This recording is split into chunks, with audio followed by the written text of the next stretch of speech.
রাজ্যে তো অরাজকতা চলছে, মৎসন্যায় চলছে।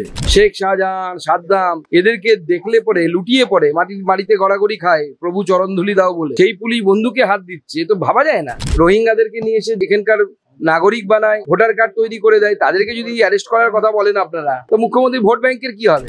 সবাই জানে মৌসুমী দ্বীপে গিয়ে আপনি তৈরি করে আনুন, আপনার আধার কার্ড পেয়ে যাবেন। বাংলাদেশ থেকে আসুন, আপনারাও স্ট্রিং অপারেশন করে দেখতে পারেন, সবাই জানে ওপেন সিক্রেট। কুখ্যাত দাগী আসামি, এবং এদেরকে উপর থেকে তৃণমূল কংগ্রেসের নেতারা নির্দেশ দেন যে এদেরকে যেন তাড়াতাড়ি জামিন দিয়ে দেওয়া হয়, পুলিশের তরফ থেকে যেন জামিনে বিরোধিতা করা না হয়। এরাই তো ভোটের অস্ত্র মমতা বন্দ্যোপাধ্যায়ের।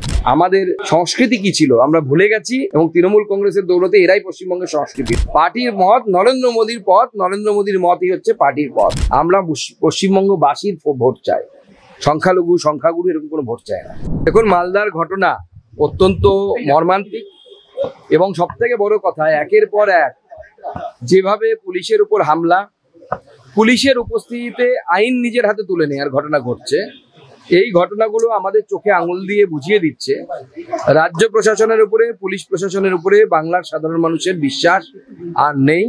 বিশ্বাস একদম তলানিতে, ভরসা একদম তলানিতে, এবং তার ফলে এই ধরনের ঘটনা ঘটছে। আর তার সাথে একই বিদ্যুতের মাসুল বেশি অন্যান্য রাজ্যের তুলনায়, তার উপরে বারংবার লোডশেডিং, লাইট না থাকা নিজের গ্রামীণ এলাকাগুলোতে মানুষকে অধৈর্য করে দিচ্ছে। এবং এইভাবে যে ট্রিগার হ্যাপি পুলিশ, যে পুলিশ শেখ শাহজাহান, সাদ্দাম এদেরকে দেখলে পরে লুটিয়ে পড়ে মাটিতে গড়াগড়ি খায়, প্রভু চরণধুলি দাও বলে, সেই পুলিশ বন্দুকে হাত দিচ্ছে, তো ভাবা যায় না। জিপ পুড়িয়ে দেওয়া, পুলিশের জিপ পুড়িয়ে দেওয়া, এটাকে দেখুন, আইন কারোরই হাতে তুলে নেওয়া উচিত না, কিন্তু আমাদের সকলের এটা ভাবতে হবে যে কেন পুলিশের উপস্থিতিতে আইন এইভাবে বারবার হাতে তুলে নিচ্ছে সাধারণ মানুষ। কেন কাউকে পেটাচ্ছে পুলিশের সামনে, কাউকে বিভস্ত করে দিচ্ছে, পুলিশ নিজে মার খাচ্ছে। গতকাল বর্ধমানে একজনের মাথা পেটেছে, খবরটা বাইরে আসেনি, চাপা আসেনি, আমার কাছে পুলিশের সেই অফিসারের ছবি আছে, পুরো মাথাটা ফাঁক করে দিয়েছে বড়বাবু থানা। এই অবস্থা যদি রাজ্যের হয়, রাজ্যের তো অরাজকতা চলছে, মৎসন্যায় চলছে। সাদ্দামের কথা আপনি বললেন যে সাদ্দাম তিনি ধরা পড়েছেন, কিন্তু জামাল এখন কোথায়?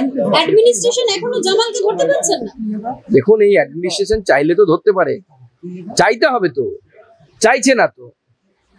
তাই এই সমস্ত দুধেল গরু যারা ভোট করায়, যারা ওপার থেকে রোহিঙ্গাদেরকে নিয়ে এসে এখানকার নাগরিক বানায়, ভোটার কার্ড তৈরি করে দেয়, তাদেরকে যদি অ্যারেস্ট করার কথা বলেন আপনারা, তো মুখ্যমন্ত্রী ভোট ব্যাংকের কি হবে? জামালের বাড়ির কচ্ছপ উদ্ধার করতে বন দপ্তরের আধিকারিকরা এসেছে, সাড়া দিচ্ছে না বাড়ির ভিতর থেকে কেউ, উদ্ধার করা যাচ্ছে না কচ্ছপ। এই কচ্ছপ উদ্ধারে হবে কি? দেখুন, এই অসহায় বন দপ্তরকে বনেই পাঠিয়ে দেওয়া উচিত, এদের এখানে রাখা উচিত না। আর প্রাক্তন বনমন্ত্রীর বিরুদ্ধে তদন্ত হওয়া উচিত, কত গাছ ঝেড়েছেন, কচ্ছপ ঝেড়েছেন, আর এরা কিভাবে দিনের পর দিন এইভাবে সংরক্ষিত প্রাণীদেরকে নিয়ে তাদের পাচারের কাজে অভিযুক্ত থাকে, সেটা নিয়ে তদন্ত হওয়া উচিত। কোনো বড় র্যাকেট কাজ করে কিনা এদের পেছনে। যেভাবে প্রবেশ করানো হচ্ছে, তৃণমূলকে আলাদা বিচ্ছিন্নবাদী কোনো দেশ তৈরি করতে চাইছেন, এইভাবে অনুপ্রবেশের কারণ কি? দেখুন, আমাদের চোখে তো সেরকমই লাগছে যে মাননীয় মুখ্যমন্ত্রী যেভাবে অনুপ্রবেশকে প্রোৎসাহন দিচ্ছে, সরকারিভাবে স্পন্সরশিপ দিচ্ছে। সবাই জানে মৌসুমী দ্বীপে গিয়ে আপনি তৈরি করে আনুন, আপনার আধার কার্ড পেয়ে যাবেন। বাংলাদেশ থেকে আসুন, আপনারাও স্ট্রিং অপারেশন করে দেখতে পারেন, সবাই জানে ওপেন সিক্রেট। সবকা সাথ সবকা বিকাশ নয়। কালকে শুভেন্দু অধিকারী বক্তব্য রাখার পরে আজকে প্রাক্তন রাজ্য সভাপতি যিনি ঘটনাস্থলে ছিলেন তথাগত রায় তাকে সমর্থন জানিয়েছেন, অভিনন্দন জানিয়েছেন।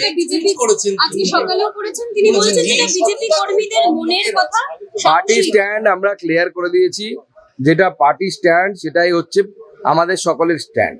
কেউ তার ব্যক্তিগত অভিমত জানাতে পারে, তথাগত বাবুর এটা ব্যক্তিগত মত হতে পারে, পার্টি এই মতকে এন্ডোর্স করে না। পার্টির মত নরেন্দ্র মোদীর পথ, নরেন্দ্র মোদীর মতই হচ্ছে পার্টির পথ। সবার সাথ, সবার বিকাশ। হ্যাঁ, ভোট পাচ্ছে না, ভোট দেবে না, আমরা জানি তো ভোট দেবে না, তো অসুবিধা কি আছে? কুকুর মানুষকে কামড়াচ্ছে বলে মানুষ তো কুকুরকে কামড়াতে পারে না। কেন্দ্রীয় নেতৃত্বের কাছ থেকে কোন রকম কিছু আপনাদের থেকে জানতে চাওয়া হয়েছে যে আপনাদের উপস্থিতিতে এরকম একজন বক্তব্য রেখে ফেললে? আমার সাথে কেউ কিছু জানতে পারে। 21শে জুলাই এবার বলা হচ্ছে যে তৃণমূলের তরফ থেকে এরপরে কোনো ব্যাখ্যা দিয়ে কোনো ফোন বা কিছু করেছেন? না, বিরোধী দলনেতা তো তার মন্তব্যের ব্যাখ্যা দিয়েছেন, উনি টুইট করেছেন, আপনারা টুইটটা দেখে নিন। সেখানে তো পরিষ্কার উনি বলেছেন, উনি মনের বা হৃদয়ের ব্যথা থেকে বলেছেন যে আমাদের সরকার এত কাজ করার পরেও একটা বিশেষ সেগমেন্টের ভোট আমরা পাচ্ছি না, এবং এটা কিন্তু সাম্প্রদায়িক ভোটিং হচ্ছে, পরিষ্কার বোঝা যাচ্ছে। আপনি পশ্চিমবঙ্গের সংখ্যালঘু এলাকাগুলোতে গিয়ে দেখুন, রাস্তা নেই, ঘাট নেই, জল নেই, শুধুমাত্র ধর্মীয় সুশ্রুরির কারণে। এবং অনেক জায়গায় আমরা দেখেছি আমাদের সংখ্যালঘু নেতারা কান্নাকাটি করছে, তাদেরকে মসজিদের ইমাম থেকে শুরু করে সবাই একঘরে করে দিয়েছে বিজেপি করার জন্য। তাদেরকে বলা হয়েছে যে তোমার মরার পর তোমার জানাজা পড়াতে যাব না। এই যে সাম্প্রদায়িক ভোটিং এবং এটা করানো হচ্ছে, পলিটিক্যালি করানো হচ্ছে, উপর থেকে কিনে মোল্লা মৌলবীদেরকে কিনে তৃণমূলের দ্বারা করানো হচ্ছে। সুকান্ত দা, কালকে একটা প্রশ্ন, অর্জুন বাবু কালকে বললেন যে নিচুতলার সংগঠন একদম জিরো হয়ে গেছে, এই বিষয়টাকে নিয়ে আপনি কি বলবেন? যে বুথ লেভেল সংগঠন জিরো। লোক মুখ খুলছে। আমার মনে হয় এই ধরনের বিষয় দলের ভেতরে বলা উচিত।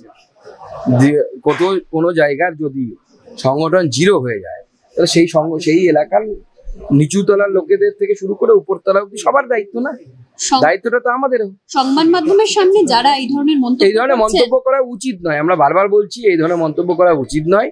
আপনার যদি কোনো মন্তব্য থাকে আপনি উপরে করুন, আপনার নেতৃত্ব আছে, আপনি সর্বভারতীয় সভাপতির কাছে গিয়ে করুন, সর্বভারতীয় সংগঠন সম্পাদক মাননীয় সন্তোষজির কাছে করুন, আরো অনেক নেতৃত্ব আছে, সুনীল বনসালজি আছেন, মঙ্গল পান্ডেজি আছেন, অমিত মালব্যজি আছেন, এদের কাছেও আপনারা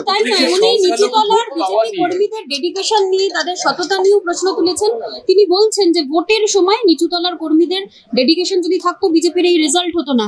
নিচুতলার কার্যকর্তা যারা এখনো বিজেপির ঝান্ডা ধরে বসে থাকেন তাদের ডেডিকেশন নিয়ে প্রশ্ন। দেখুন, আমার কার্যকর্তা বা কর্মীদের ডেডিকেশন নিয়ে কোনো সন্দেহ নেই। তারা চেষ্টা করেছে, সবাই চেষ্টা করে, যতটা পেরেছে তারা চেষ্টা করেছে। অনেক জায়গায় অনেক রকম পরিবেশ আছে, হিংসার এখনো ভ্রুকুটি আছে, সবাই সেই হিংসার ভ্রুকুটি থেকে বাইরে বেরোতে পারেনি। আমার কর্মীরা পার্টির সাথে আছে, পার্টির জন্য তারা যথেষ্ট চেষ্টা করে। সংখ্যালঘু মোর্চাকে কি আরো অ্যাক্টিভ করবেন? তার কারণ সংখ্যালঘু ভোট তো আপনাদের পেতে হবে, এমনটা তো নয় যে আপনারা উপেক্ষা করে ভোটে দিতে যাবেন। দেখুন, আমরা আলাদা করে সংখ্যালঘু, সংখ্যাগুরু, কাস্ট, ক্রিড, ল্যাঙ্গুয়েজ এর উপরে মানুষকে ভাগ করাতে বিশ্বাস করি না। বিজেপি বিশ্বাস করে না। আমরা সবার সাথ, সবার বিকাশ, বিজেপির উন্নয়নের মডেল আমরা তা মানুষের সামনে রাখবো, পশ্চিমবঙ্গবাসীর সামনে রাখবো। আমরা পশ্চিমবঙ্গবাসীর ভোট চাই, সংখ্যালঘু, সংখ্যাগুরু এরকম কোনো ভোট চাই না। তৃণমূল কংগ্রেসের মুখপাত্র কুণাল ঘোষ তিনি বলছেন যে বিজেপির দুজন সাংসদ তৃণমূল কংগ্রেসে হয়ে গেছে। সাদ্দামের ক্ষেত্রে দেখা যাচ্ছে যে পুরনো 7টা মামলা রয়েছে, ডাকাতি, অস্ত্র রাখা, এই ধরনের কিছু বিষয় 7টা পুরনো কেস রয়েছে। সেটা আজকে তাকে গ্রেপ্তার পেয়েও জামিন পেয়ে গেছে বারবার। এই যে পুরনো কেস দেখা যাচ্ছে এরা সবাই দাগি আসামি। আজকে তারা বিখ্যাত হওয়ার পর বা কুখ্যাত হওয়ার পর তাদের বিরুদ্ধে পদক্ষেপ, নড়ে চড়ে বসা, কিভাবে দেখছেন?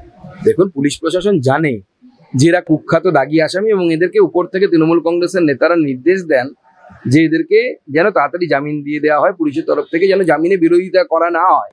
এবং আপনারা দেখবেন সরকারি উকিল জামিনের বিরোধিতা করেনি, এদেরকে তাড়াতাড়ি ছেড়ে দেওয়ার ব্যবস্থা করেছে। কারণ ভোটে তো এরা অস্ত্র, এরাই তো ভোটের অস্ত্র মমতা বন্দ্যোপাধ্যায়ের, এরাই তো ভোটটা করায়।